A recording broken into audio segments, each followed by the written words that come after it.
This is the Six Man Show, an Orlando Magic podcast, with your hosts Luke Sylvia and Jonathan Osborne, covering all things Magic basketball. By fans, for fans. Go Magic.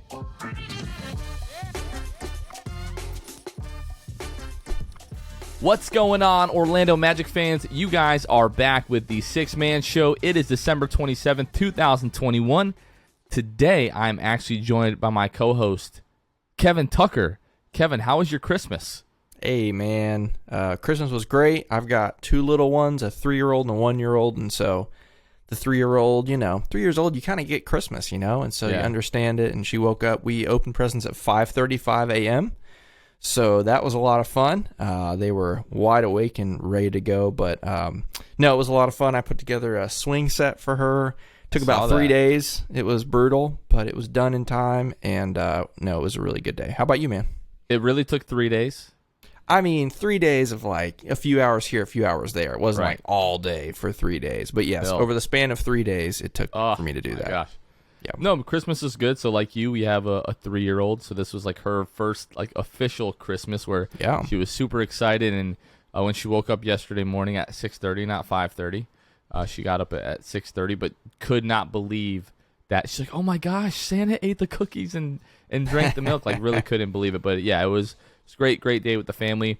Really hope that all of you guys had a great Christmas as well. Hopefully you guys enjoyed the holiday. Before we go ahead and get into our patrons and everything like that, obviously Luke isn't on the episode this week. He traveled to Florida to spend Christmas with his wife, and they all went down to spend time with his family. So we miss Luke. Luke, get home safely. But so patrons are our Patreon members. If you guys aren't aware, we started a Patreon a few months ago, and each week we shout out our patrons. So shout out to Court Cousins, Drew Gooden, Armin, Keith Garcia, Zico, Carson Tulo, Nathan Lynn, Ellis, Norm L, Magic Player History, and Julio. Really appreciate you guys. All right, Kevin, let's talk our weekly state of the Magic. A very weird week for the Orlando Magic. It's been a weird couple of weeks for the entire NBA, really. But the Magic went 1-2 on the week. They were supposed to play Monday against the Toronto Raptors, but that game was postponed. But on Wednesday, had a 104-98 win in Atlanta over the Hawks. On Thursday, a 110-104 loss in Orlando to the Pelicans. And finished the week, they played this afternoon. We're recording this Sunday, with a 93-83 loss in Atlanta to the Miami Heat. Right now, Kevin, they have the second worst record in the Eastern Conference, the second worst record in the NBA. They are 28th in offensive rating, 26th in defensive rating. They are 30th in net rating. We're going to go through the injury report, Kevin. This is like going to take up most of the state of the Magic, just given everything's going on. So if you guys have forgotten, Jalen Suggs has been out since November 29th. He has missed the last now 12 games with a fractured thumb. He's due to be actually reevaluated at some point this week. Markelle Fultz, he has now been taking part in the pregame warmups for the Orlando Magic, which would indicate that he's kind of inching closer to a return. Jonathan Isaac still out as he rehabs from the ACL injury. Etuan Moore still out for the Magic. We have not seen him at all this season. He's been out with a knee sprain since really the end of preseason. Michael Carter-Williams, who had ankle surgery in the offseason, all of those guys still out. Cole Anthony returned to the lineup on Thursday after missing the previous 3 games due to a right ankle sprain. He missed Sunday's game against the Heat for what they were calling right ankle sprain maintenance. Wendell Carter Jr. returned to the lineup Thursday after missing 2 games with a right lower leg muscle strain. We thought that was really serious when it initially happened, but currently he's listed day-to-day, but he did play on Sunday against the Heat. And then R.J. Hampton made his return to the lineup on Sunday after missing 4 games in the health and safety protocol. Mo Bamba, Ignas Brazdeikis, Moritz Wagner, Terrence Ross, Chuma Okeke, Michael Mulder, B.J. Johnson are all in the health and safety protocol. Kevin, this might be we'll talk more about this as we get, a little bit closer, to the end of the episode here, but hopefully we should see some of these guys back, like Mo Bamba, Ignas Brazdeikis, Terrence Ross, all of those guys, I think have been in the health and safety protocol pretty close to like 10 days now. So we should see some of those guys back pretty soon. At least we think so. Yeah, and we just saw one of them come back today with RJ, or Sunday coming back against the Heat. He went out the same day as those guys. You talk about Terrence Ross and Bamba and all those guys. They all went out on the same day. And so RJ's the first come back. Hopefully, more come back. And it's such a bummer now. We got the COVID replacements are getting COVID. You mentioned BJ Johnson. He came in, as one of those 10-day guys, one of our G League guys to replace some of our COVID guys. And then he gets COVID. And so it's running riot right now through the league, and you're right. This has been a strange week. The league is now over 100 players that are in protocols. It's just a mess. Definitely not the way the league wanted this season to go, but hopefully, we're closer, to the end of it when it comes to the main NBA players than we were, last week or so. I'm hoping that, like it's been like the last 2 weeks, things have really gotten crazy in the NBA. I'm hoping another 2 weeks or so, and we'll mostly be through this, and hopefully that's the end of it, for the the foreseeable future in this season here. All right, Kevin, let's talk Game 1 Wednesday at the Hawks. So this was the first game of the week. It was supposed to be Monday's game in Toronto, but that game was postponed. It was part of a number of games that were postponed earlier in the week. Really, what this came down to, I believe, I read Kobe Price of the Orlando Sentinel was saying that the Magic basically that day were waiting on a number of COVID test results to come back. So both teams really, were affected by COVID, but it really came down to just whether or not the Magic were going to have enough available players, so they decided to postpone the game. But Wednesday at the Hawks was really a bit of a weird game with all the replacement players for both teams. But I actually thought the Magic played with really good energy and effort in this game. For the Hawks, Kevin, it came down to really Cam Reddish and John Collins were really the only players keeping Atlanta in the game. Those two combined for 62 points, while the Magic, on the other hand, had a pretty good balanced scoring attack. Franz Wagner scored 25. Gary Harris had 17. B.J. Johnson, who we talked about, started off pretty well. 14 points off the bench for the Magic. Chuma Okeke, 12 points and 6 steals in this one. And then Robin Lopez adding 10 points with a career-high 11 assists. Hassani Gravett, not Gravett. We now know that it's pronounced Gravett. He made his NBA debut in his hometown of Atlanta and added 8 points for the Magic. Kevin, what did you make of this first game? Really almost a full squad of replacement players at this point. What were your thoughts on this game and some of the guys that we saw? Yeah, it was definitely a weird one, like you said, for both sides, because the Hawks were without Trae Young and Clint Capella and Gallinari. I mean, a bunch of guys for them that normally take up a lot of their their starting time and their playing time, and so going into it is definitely going to be an interesting one for sure, and especially because the Magic had 3 days off. They'd been in Atlanta for 3 days. They said they flew straight to Atlanta after the game on Saturday because the Toronto game got canceled. But yeah, such a weird one. You mentioned some of them, just some weird stat lines that jumped out. Okeke with 6 steals. I mean, that was crazy. But the one for me that was very fun was Robin Lopez. Like you said, 10 points and 11 assists. His previous career high was 6 assists, and so almost doubling that. They ran the offense through him, a ton. He was taking one of my favorite moments was him taking the guy off the dribble. I don't know if you remember that, him going to his right and like scooping it up with the right hand off the glass, and the bench going crazy. That was a lot of fun. But Hassani Gravett, as we've been calling him, Hassani Gravett, which if you ask me, I think Gravett sounds cooler, but I guess he didn't get to choose that. Hassani Gravett, had a good game, his first NBA start. That was a lot of fun. But we also got to see some of the the other Magic G League guys, which was kind of bringing me to my point is that this game kind of made me realize that I feel like maybe some of our G Leaguers are better than other teams' G Leaguers, or at the very least, they've got some more continuity than maybe some of the other guys. There were some times we played all 4 of our Lakeland guys at the same time on the floor together, and you could tell they had a little bit of chemistry with each other, and so that was kind of fun. But it's hard with these games, and really the other 2 games we'll talk about today. It's hard because you can only take away but so much. This is not the long term plan for this team. These are not the guys are going to be here for a while, and so in a season that's all about rebuilding and development, you can't take away but so much from these games other than, these are guys that are literally playing for their NBA lives, and so that's pretty interesting. And we'll talk more about that, here coming up in a little bit because we got guys that are wrapping up their 10-day contracts, but just definitely a weird one. Obviously, it's always fun to get a win, though, but definitely a strange one. Yeah, the whole week kind of, really the end of last week, you and I were at the game last Friday against the Heat, really when all of this, kind of started. We didn't even know whether or not there was going to be a game. But it's a weird, feeling because, like, you obviously, we go into this and you want the Magic to, play well.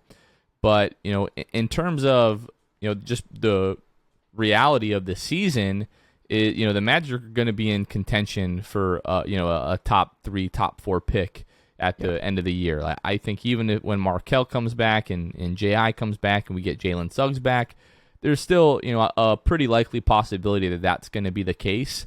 And we've talked, all season long about, don't get excited about these wins now and then start to pout when the Magic are, winning games at the end of the year and potentially messing up like their draft position. For me, though, it's like these games, like, am I really concerned with, developing Hassani Gravett and, at this point, Tim Frazier and Freddie Gillespie? Not really. And, I mean, if Franz ends up in the health and safety protocol, which, like, knock on wood, it's really been a miracle to this point that he hasn't. But I'm just like we won't even be watching the Orlando Magic at that point. You know what I mean? Like, so many guys that, you're not really that concerned with, developing. So for me at this point, it's hard for me to get excited about this win in particular against the Hawks because it's like, what did we learn? Or who really got better during this game? I didn't feel like anyone. Like, even Franz finishes with 25 points, but on 24 shots. So we've started to see the efficiency with Franz drop a little bit. He might be hitting, like, I don't think we can say he's hitting like the rookie wall, but teams are definitely paying more attention to him. We'll talk about the Heat game in a moment, but they started the game, Franz being guarded by Jimmy Butler, who, is one of the, most regarded one-on-one defenders in the league. So teams are definitely starting to pay a little bit more attention to Franz, but it was good to get the win, but it wasn't really a fun game. I would say that. I mean, you have Cam Reddish, 34 points, John Collins, 28 points. Those guys just could not get much help elsewhere offensively from the Hawks. Yeah, and like you said, it'd be one thing if the current Magic squad got a win against a full-strength Hawks team. If we had pulled out a victory against Trae Young and all those guys, that would have been a lot of fun. That would have been meaningful. Not that this win wasn't meaningful, but it's just different. It's just totally different. I think every game right now is different. Miami, we'll talk about in a second. That might be an exception. They're almost at full strength again, but just definitely a strange one there on Wednesday night. Yeah, and it's I really wish we could just hit the fast forward button on like all of the health and safety protocol because it's really taking a toll on the product across the league. Like the Christmas games, I had a lot of I just wasn't excited for those games. You don't have Kevin Durant playing the Lakers against LeBron James. You don't have Trae Young. Like that game was going to be so exciting. The Hawks making their return to Madison Square Garden because all the drama from last year in the playoffs, and we don't even get Trae Young on Christmas. So just ready for really all this stuff to be over with. It's for what has been a rough season for the Magic. It is making it even more difficult to enjoy these games. Yep, absolutely agree. All right, Kevin, let's fast forward. Game 2 Thursday versus the Pelicans. So second night of a back-to-back after the win in Atlanta over the Hawks. You're back home to take on the Pelicans. Cole Anthony and Wendell Carter made their returns after missing a few games. They came back for this one. The Pelicans were without Jonas Valanciunas, Najee Marshall, Nickeil Alexander-Walker. Zion Williamson still yet to make his debut for the season for the Pelicans. In this one, the Magic find themselves down 15 after a poor shooting first quarter, bounce back with a very good defensive second quarter, able to cut the lead to 12 at half for the Pelicans. And then Brandon Ingram starting the third quarter. I really thought the game was over at this point, Kevin. Yeah. He hits his first 4 shots in a row to start the second half, and the Magic deficit extends to 20 early in the third quarter. Magic closed the third quarter on a 33-18 run, enter the final quarter down 5. The Magic, Kevin, get this one pretty close in the final minutes, but big shots from guys like Devontae Graham, Brandon Ingram, Josh Hart. We saw a nice little run out of Cole Anthony there at the end, but it really proved to be too much for the Magic, and the Magic lose 110-104. Cole Anthony finished the game 22.7 of 16, 11 assists, Wendell Carter in his return, 17 points, 12 rebounds, and we got another 20-piece from Franz Wagner. So those guys look great. But really, I talked about Brandon Ingram, 31 points, Devontae Graham, 20 points, Josh Hart, 22 points. I mean, really, like, those guys were the difference in this game for the Pelicans, especially down the stretch. And what seemed like it was going to be a blowout in the third quarter, and then late in the fourth quarter, Cole Anthony starts to make a few buckets, and you're like, maybe Cole Anthony is going to be able to work some magic, no pun intended, in this one, and steal a victory for the Magic. But just down 20 in the second half against what a lot of people thought was going to be a playoff team coming into this year. Now, they don't have Valanciunas, don't have Nickeil Alexander-Walker, don't have Zion Williamson, but guys like Devontae Graham, Josh Hart, Brandon Ingram, still very, very good players, Kevin, and just a little bit too much for the Magic to try to mount the comeback in the second half against the Pelicans. Yeah, and unfortunately, that's kind of been a trend over the course of the season. Even a lot of the Magic victories have been that way. They find themselves down early and are having to claw back, and it's made for a lot of fun, when they find themselves back in games after a big comeback. But that's not a recipe for continued and repeated success. You never want to get into a hole like they did, against New Orleans. Another guy, I don't know if you mentioned, maybe I didn't hear, but Gary Harris was amazing as well. Had another great game. He's continued the stretch of great shooting and just great all-around play. I think he was, 64% from the field, 22 points. He was great. Chuma Okeke, this was kind of where he hit his wall after his pretty good shooting of the previous few games. He missed all of his threes, went 0 for 5, and so he continues to be really streaky over the course of this season. And so that's just definitely been an interesting one. But obviously, like you said, love getting Wendell back. That was great. If you want to talk a little bit about some of those G League guys, it was a mixed bag for sure. A lot of offers. Aleem Ford 0 for 2, B.J. Johnson 0 for 5, Tim Frazier 0 for 5. Gillespie didn't even take a shot. But Admiral Schofield was a bit of a bright spot. He didn't miss a shot from the field, had 14 points, got to the free throw line. He was doing pretty well, and he did play well a couple times over the course of this week. 8 points in 14 minutes. Yeah, exactly. Or 14 plus minus. 14. Rather. Sorry, I misread. 8 points. Yeah, I was about to say. Yeah, anyway. But either way, didn't miss a shot from the field. As far as the other G League guys, though, they really stunk it up and really were the contributing factor to that big deficit early on. And unfortunately, Cole couldn't fully bring us back, but he at least made it interesting there in the fourth. Yeah, I mean, in terms of, like, the Pelicans have a lot of guys missing, but so far, at least up to this point, they had mostly avoided the COVID bug, at least at this point in time. Like, you still have guys coming off the bench like Tomas Satoransky, Trey Murphy, Jackson Hayes, Garrett Temple, Gary Clark. These are all guys with a lot of NBA experience. So, like you mentioned, just not getting almost anything from the second unit. The G Leaguers, they looked like G Leaguers in this game. Yeah. And, I think as much as we joke about like the continuity that they have, I mean, they're the reigning G League champions in the Lakeland Magic. They still play in the G League for a reason. You know what I mean? So, as much as they kind of helped you get that win against the Hawks, they equally contributed to the loss, against the Pelicans. So, just one more thing on this. Sorry, Jonathan. I thought it was interesting that Robin Lopez had a great game in Brooklyn, had 20 and 10 rebounds, had a great game against Atlanta. We had those 11 assists, and then he played 6 minutes, this night against New Orleans. I know it was a back-to-back, and Wendell was back, but, he was kind of feeling it, and obviously it's not pretty to run the offense through him, but it has at times been effective given the people that we have on the floor. And so for him only to play 6 minutes, I thought that was a little strange. I think not to say that's why we lost, but I think that had more to do with just kind of some of the lineups that the Pelicans run. Like, they run a lot of like four guards or four wings. That's fair, yeah. And they one definitely big play man smaller. that had to do with anything. I mean, Wendell, he plays 29 minutes. Willie Hernan Gomez, basically the only true big man out there for the Pelicans for most of the night, 32 minutes. So pretty close to that, but I think there probably is something to the theory that it was a back-to-back. Robin Lopez is, kind of getting up there, not the most nimble guy, but sure. Robin Lopez obviously, struggled to start the season, but has played much much better as of late. And you mentioned Gary Harris again, 22 points in this one. Followed that up, great performance tonight, 20 points, 7 of 11. We'll talk about the Heat game in a moment, but I want to take a moment. Luke and I talked about this last week, obviously, but I'm a big proponent of that your apology needs to be just as loud as your disrespect, and we've been incredibly disrespectful to Gary Harris this season.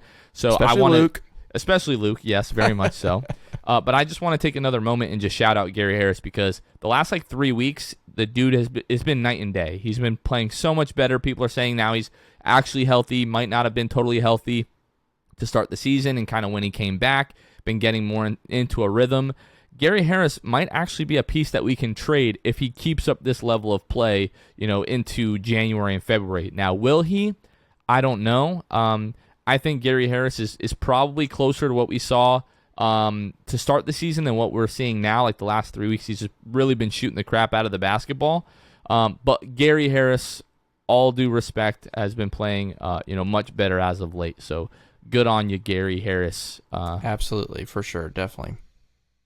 All right, Kevin, let's take a quick break here from our friends at Manscaped, and then we will break down the game that we just witnessed the Magic play against the Miami Heat. Hey, fellas, this episode of The Six Man Show is brought to you by our favorite producers of ball trimmers, Manscaped. The global leaders in below-the-waist grooming are leaving 2021 with new product. Clean yourself into the new year with their ultra-premium body wash. Also, special offer alert. Use the code SIXTH, that's SIXTH, for 20% off plus free shipping at manscaped.com. 4 million men already trust Manscaped. Time to join them. Manscaped engineered the ultimate groin and body trimmer by focusing on intelligent functionality and an incredibly comfortable grooming experience. Their 4th generation trimmer features a cutting-edge ceramic blade to reduce grooming accidents thanks to their advanced skin-safe technology. It's even waterproof. Let's talk about being clean, feeling, and smelling good. The new Ultra Premium Body Wash from Manscaped solves all 3 for the perfect addition to your daily grooming routine, but in the shower. I shower every day and hope you do too. This body wash is infused with aloe vera and sea salt to keep your skin feeling clean, nice, and moisturized. With Manscaped, you'll be a brand new man and ready to kick all the gross hair and smells out with 2021.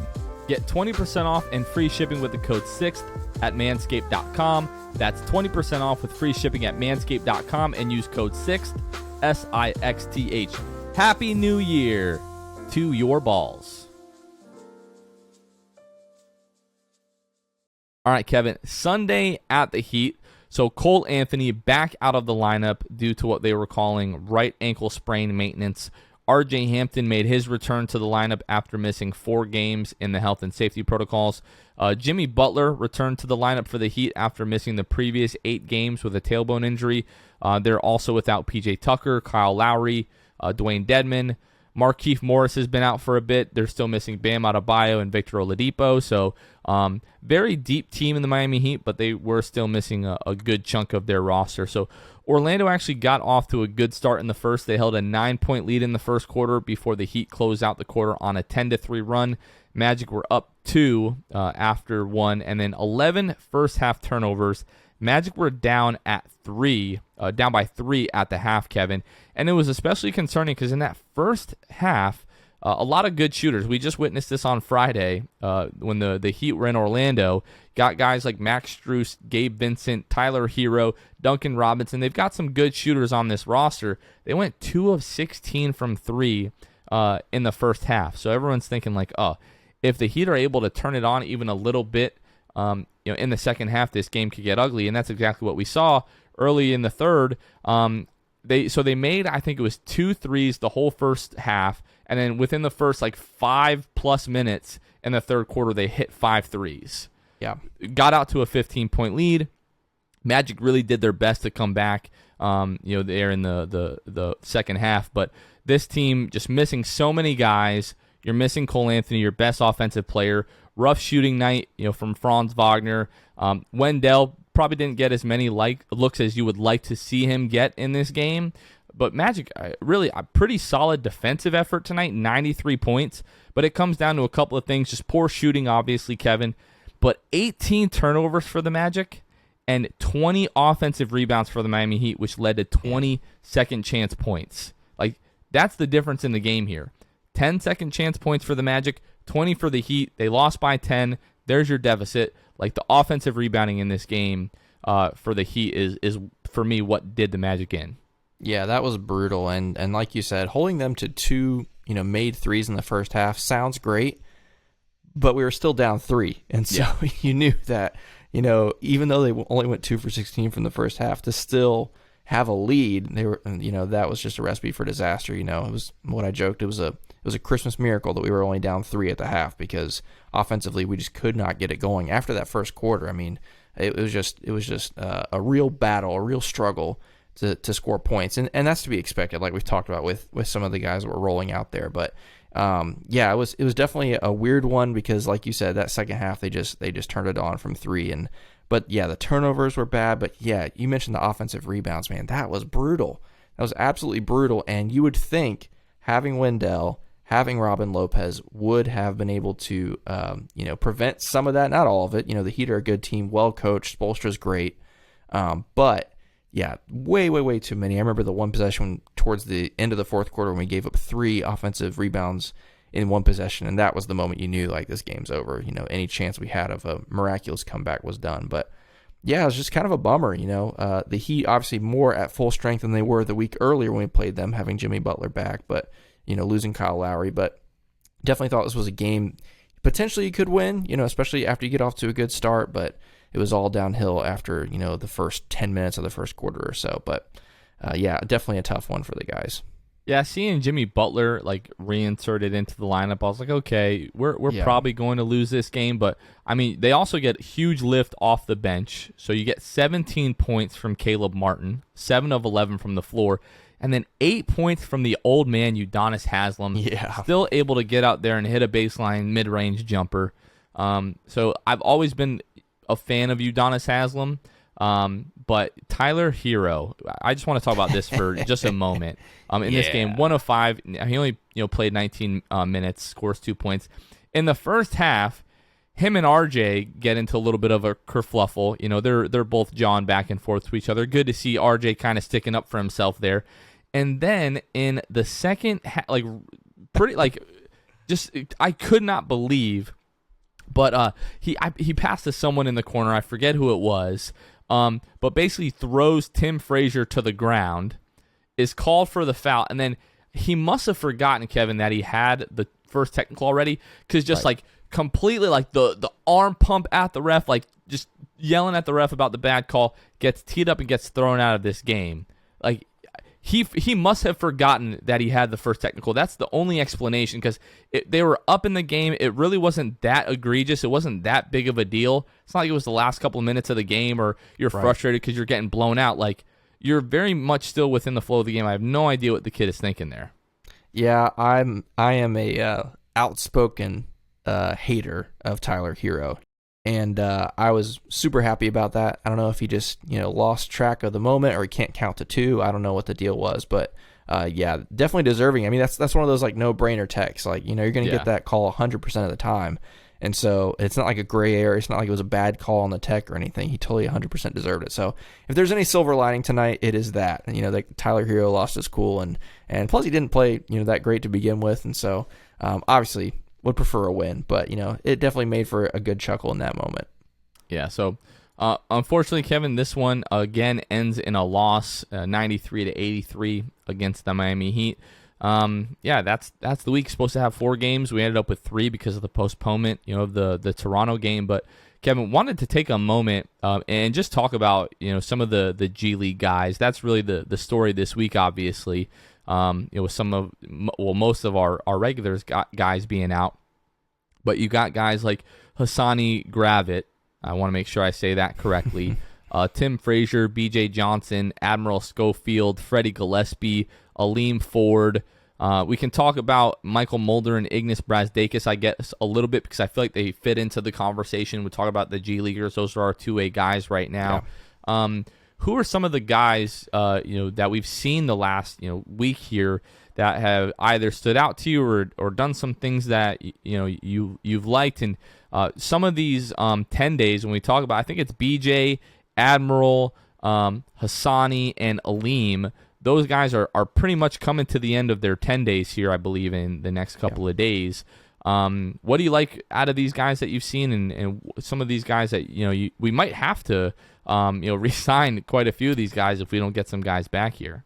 Yeah, I think we're going to have to. Right now we've got 6, that we signed over those couple of days last week, and so 4 of them should, their first 10 days, like you said, expire, probably tomorrow or today when you guys are listening to this would be the 27th, I guess. But either way, the 4 guys that we signed the first time and the 2 guys that we signed the second time, I think it's a mixed bag. I think I'll start negative. I think Aleem Ford has been just kind of lost, at least from what I've seen. Maybe you've seen something different, but he's definitely, offensively at least, really kind of painful numbers.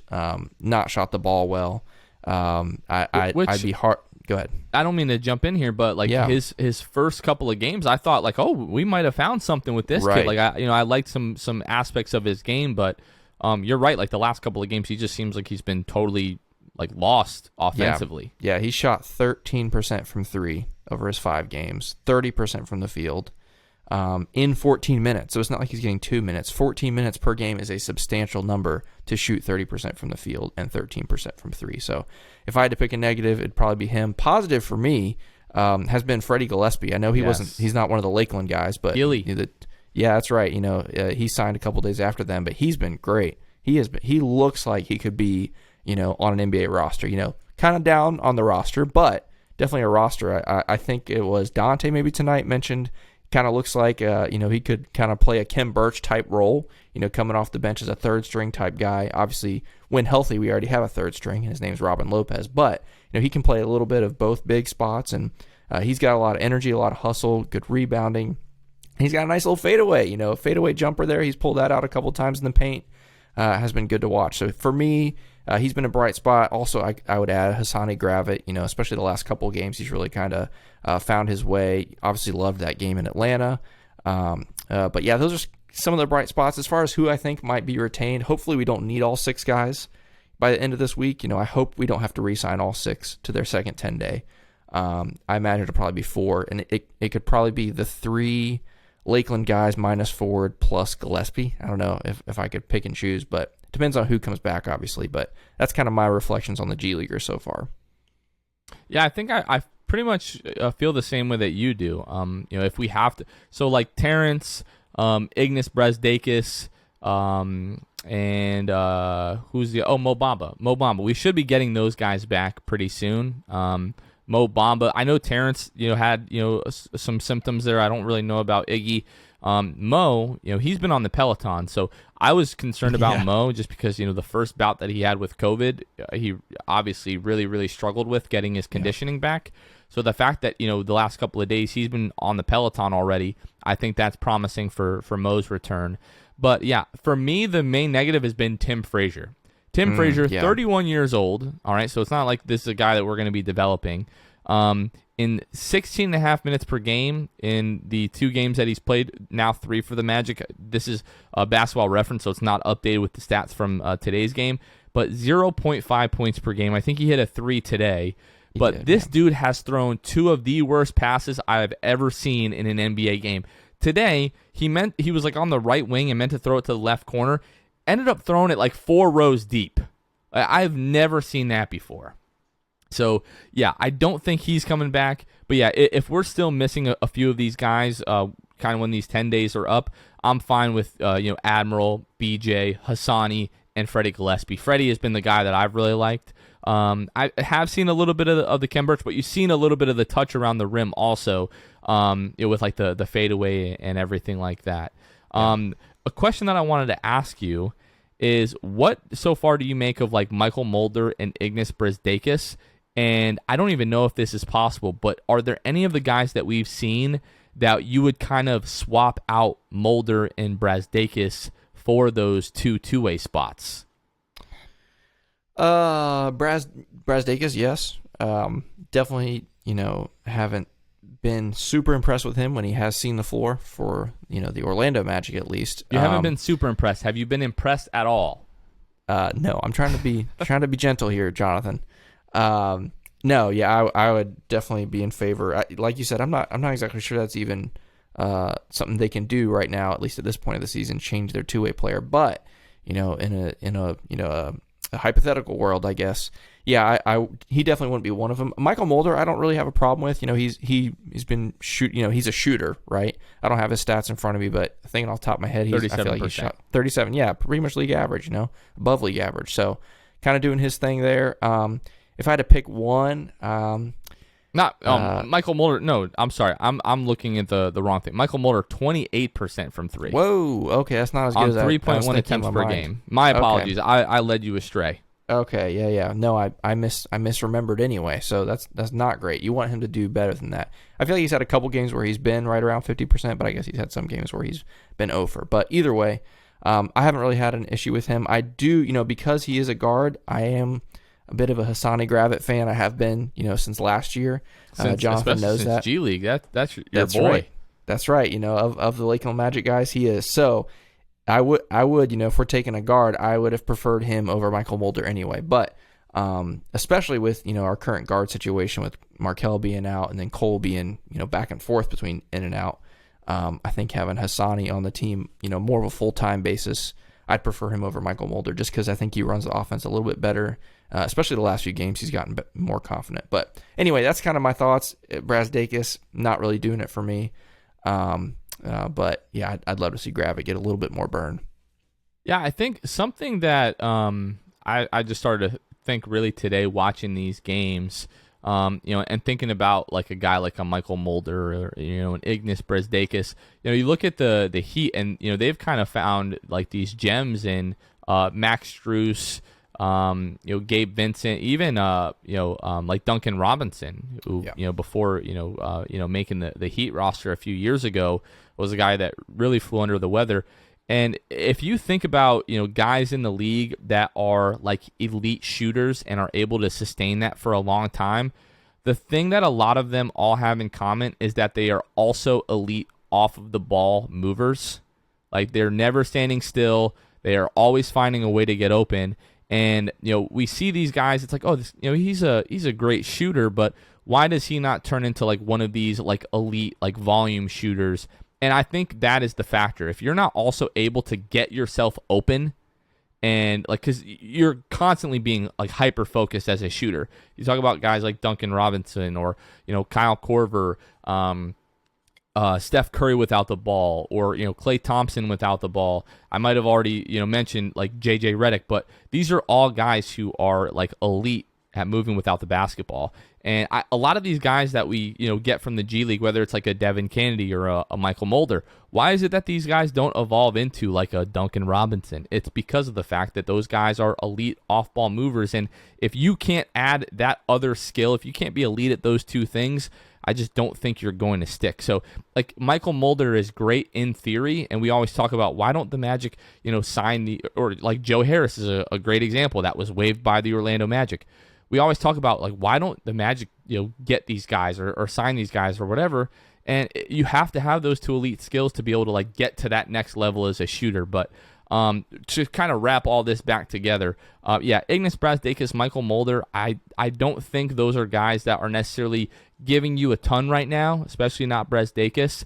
And I think Hassani, especially right now, while a lot of these guys are out, like Hassani adds like the playmaking element to that like Ignas Brazdeikis, I don't even know if that guy knows how to pass. Aside from being a great playmaker if he does pass. But Hassani, I've really, really liked what we've seen out of him, and Freddie especially. We've kind of talked about that. So, Kevin, hopefully we don't have to talk about these guys too much longer. Like, as great as it's been for them to have kind of their moments, we want to get some of these guys back healthy. It seems like Markelle is pretty close. I know they're going to reevaluate Jalen sometime this week for the thumb. It's been about almost 4 weeks now. And then Jonathan Isaac hopefully is going to be back sometime in January. Michael Carter-Williams threw that out there a few weeks ago. Still haven't heard anything about him practicing with the team, and he's not traveling with the team yet for their away games. But hopefully, Kevin, we're going to get some of these guys back, and these G Leaguers will, kind of be a thought of the past. So yeah. I mean, obviously, for these guys that are up, this is their for some of them, this is their moment. Like, this is their time. This is their chance. Some of them may never play NBA basketball again. And so, to that end, obviously, in a lot of ways, congratulate them. They've done something that 99.999% of human beings will never do. And so on one end, obviously, you congratulate them. You're happy for them. It's cool. But, when it comes to, what the quality of the NBA and the quality of Magic basketball, we definitely hope that it gets a little uptick, especially with, like you said, guys coming back. And I hope, I'll just speak really quickly on Jalen, just because I haven't been on here in a month, so I want to talk about him really fast. You're welcome anytime. Let's not act like that's not the case. Yeah, you're right. I don't want people like you guys are keeping Kevin in the shadows. Nah. They do invite me. But I was gonna say, Jalen, we've seen other guys in the past have extended time away from the court, but it's turned into a positive for them. They've been able to take time to more assess the game, watch the game from a distance, because Jalen, he was thrown right in right away, straight into he started opening night, straight into the starting lineup right away. And so for him to have a chance to kind of step back, I hope it's been good for him, and obviously above all else, hope he comes back healthy. Yeah, definitely. I think there's a chance that he comes back and we see like a different Jalen. Like, you can tell watching him on the bench, he's itching to get back out there. But, now he's had, it's been almost a month. By the time that we see him back, I'm sure it will be at least a month that he's out. Who knows? They might evaluate him and say, he's not ready. We're going to evaluate him in another 2 weeks or something like that. He's still kind of got that like little soft cast on his thumb. At least the last time I checked. Didn't get a good look at it today, but I know at least Thursday he still was. And Jonathan, can we really quick talk about Cole? Like, it's just kind of strange to me. I kind of want to hear your thoughts. He plays, didn't play Wednesday against Atlanta, plays Thursday against the Pelicans. We think, he's back. And then tonight, doesn't play. In Miami, like you said, they called it, a sprain management or maintenance or whatever the word they used was. What do you think of that? Do you think maybe he kind of tweaked it? Maybe he was a little sore, and especially considering the fact that they played Thursday, so he's had 2 days to rest it and still didn't play tonight. Do you have any thoughts, any concerns about that? Yeah, I'm not concerned, just because like he's literally standing the entire game. Yeah. And that's a weird thing. Like, all right, he's missed two different stretches now. I think it was like 6 or 7 games the first time, and then I think 3 games, the second time, with the right ankle sprain. So to me, it's just weird. Like, if he's not healthy enough to where he can't play 2 games over the course of 4 days, then he never should have came back in the first part. Like, just should. And he played well. He looked fine. Yeah. So to me, it's just like, all right, are we like tanking here, or is he not healthy? Because if he's not healthy, then he should be sitting until he's healthy. Like, these are not games that we desperately need to win right now.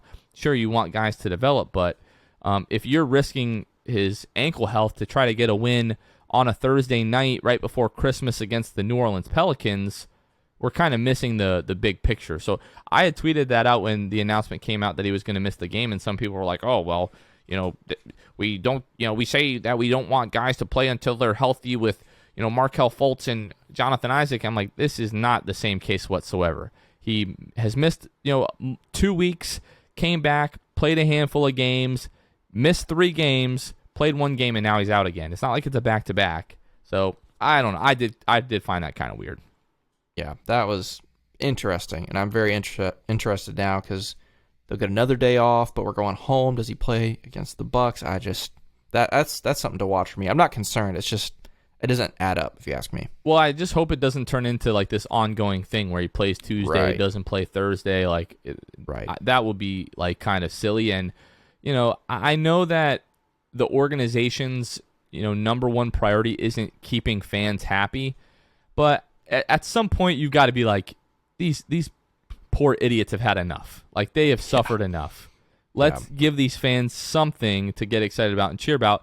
And to be honest, like, for me right now, it's hard for me to get excited these games with Cole Anthony not playing, because without Cole, it doesn't really feel like we have a shot. Yeah. It really feels like that. And also, it doesn't feel like we're building towards something, like you said. 'Cause Right. we've got so many guys out. We're playing guys that we aren't going to play for the foreseeable future. And so at least having guys like Cole and Franz in the lineup gives us a reason to get excited about losses, because we know, okay, this is part of, for lack of a better term, the process towards, building a winning culture and winning mentality and all that good stuff. So I agree. A bit frustrating. I think above all else, I just hope it's not a recurring issue. Like, this isn't a recurring injury. It's not a recurring problem. They're just taking their time and bringing him back right, and hopefully it eventually comes to an end. If it's a recurring issue, somebody needs to do a better job of telling him to sit during the games, because people were commenting on that last week. Like, Cole's out, but he's standing up 90% of the game. Like, what are we doing here? So, and like standing up with enthusiasm, hopping off the bench, and all that kind of stuff. Yeah, which is all cold hyped up, and which I love, but he's not that hurt.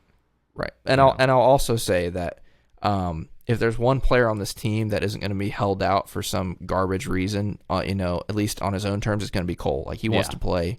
He's obviously a hooper. He said at this point in the season. Yeah, absolutely. I could understand it, and I hope the players on the roster are convincing themselves that they still have a shot at, like, making the play-in. Yeah. Like, if they're giving up now, we have a much larger problem with this roster than perhaps we thought.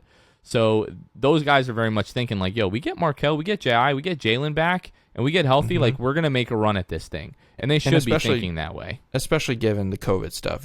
Other teams are going to be losing guys. Hopefully we're about done with the COVID stuff, at least for the Magic. And so there's a chance we can make a run at, especially because the schedule gets better. Turn the calendar, beginning of January kind of stinks, but once you get into, like, middle of January, there's a chance for something. And the more guys we have back by then, obviously the chances of that goes up. But I'm with you on that. Yeah, I mean, that's kind of actually was going to be my next and last point here. So, talking about the week ahead. So Tuesday you're at home against the Bucks.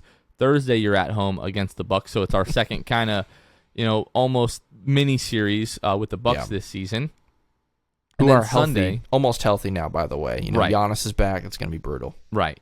And then Sunday, you're at the Celtics, who are also starting to get a little bit healthier as well. So, this week is going to be pretty rough. We can talk about our projections for the week, but you're exactly right, Kevin. Like, you turn the page into the new year, and sure, you start with Boston, Chicago, Philadelphia, but then, you're at Detroit. You've got a couple of games against Washington. Then it's Charlotte, Dallas, Portland. The schedule starts to lighten up, just a little bit, and then even more so as we get into, like, February. So this gauntlet, we talked about this in August when the schedule came out. We've been talking about it since. November and December were always going to be the two toughest months. And going back since the start of November, you've got 1, 2, 3, 4, 5, 6 wins. Basically over the course of 2 months is what it's going to look like. So not great, Kevin. But like you said, it should start to lighten up a little bit. But this week, Milwaukee, Boston.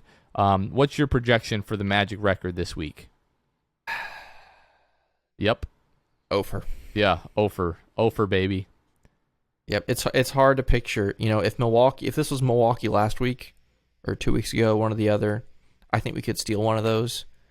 But with Giannis back, they're looking healthy. Great on Christmas, by the way.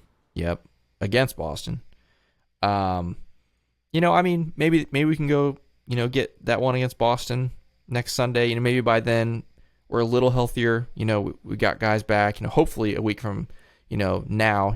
We get Cole back and Bamba and maybe Terrence. I don't know. If we're healthy, I think we got a chance. If the current roster plays all three of these games, we're going over. That's how I'll put it. Oh yeah, definitely. I mean, they're still without Brook Lopez, but they even have Dante DiVincenzo back. Like, he made his debut on Christmas. So I'm right there with you. I think we're going over on the week. Hopefully, we're able to turn the page into the new year. We get Markel Fultz.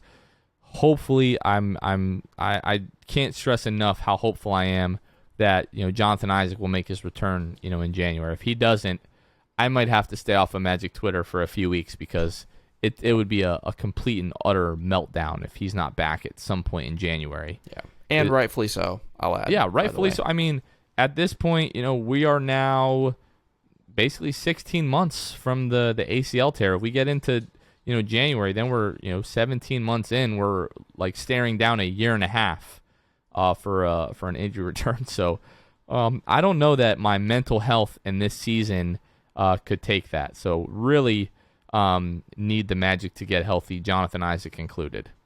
100%. All right, Kevin. I think that's going to do it for this week. Any final thoughts? I have one final thought. Let's hear it. I'm going to keep it short. Shout out to Dante Marchitelli stepping in 2 games this week, both what seems like on short notice, especially today. He said he got the call, or Sunday got the call 7:30 a.m. He was going to call the game today in Miami, and so shout out to him coming off the bench. Flew him. I hope he didn't have to make that drive. I don't know. Coming off the bench, filling in for David Steele. Obviously, we want David Steele in that seat all the time until he's ready to retire. But until that day, that's right. I hope he doesn't ever retire. But shout out to Dante stepping up. He did a great job. And obviously, like I said, hope David, comes back soon. Although that was kind of weird in a game, out of game, in a game. But we don't have to talk about that. But shout out to Dante. That's he's on the Cole Anthony schedule now. Like, right. Yeah. I mean? So. He only calls games, or I guess it would be the opposite. Yeah, he's out when Cole's out. That's what I'm trying to say. Exactly. So. But anyway, shout out to Dante. That's my last point. And shout out to the Orlando Magic UK guys for the little Christmas meme video that they put together. I got a kick out of that. That was good. It was. All right, folks. So that's going to do it. Before we wrap up here, this is going to be our last episode of the year. This by far has been the best year yet for the show. We couldn't do it without you guys. People don't listen. There's no point in doing the show, but it's been a lot of fun. It hasn't always been a great product on the floor, but the people that listen to this show, we know that you guys are the diehards. You guys are the one that watch the games every single night, that come out to draft lottery watch parties and Orlando Magic draft parties and everything like that. So we do this for you guys. We love our listeners. We love the fan base and the community that we're building. And, hopefully 2022, and we believe 2022 is going to be the best year yet. It's going to be the best year yet for Orlando Magic basketball. Probably going to get another high pick in the draft, and next season should be the start. Get everyone back healthy. You've got the roster of the future moving forward. So really excited for what 2022 is going to bring, not only for the team, but for the podcast and the Six Man Show. Really, really appreciate you guys rocking with us. From the bottom of my heart, really, really appreciate you guys. It's a lot of fun doing the show, and we can't do it without you guys. So that's going to do it for us for 2021. Kevin Tucker, this has been Jonathan Osborne. You guys are listening to the Six Man Show, and we will catch you guys next year. Peace. Thanks for listening to the Six Man Show. Be sure to subscribe on iTunes, Spotify, Google Play, and Stitcher to get new episodes downloaded directly to your phone. Please take a minute to give us a 5-star rating and a review. It would really help us out a lot. Follow us on Twitter and Instagram @Six Man Show, and like us on Facebook. We'll catch you guys next time. Go Magic.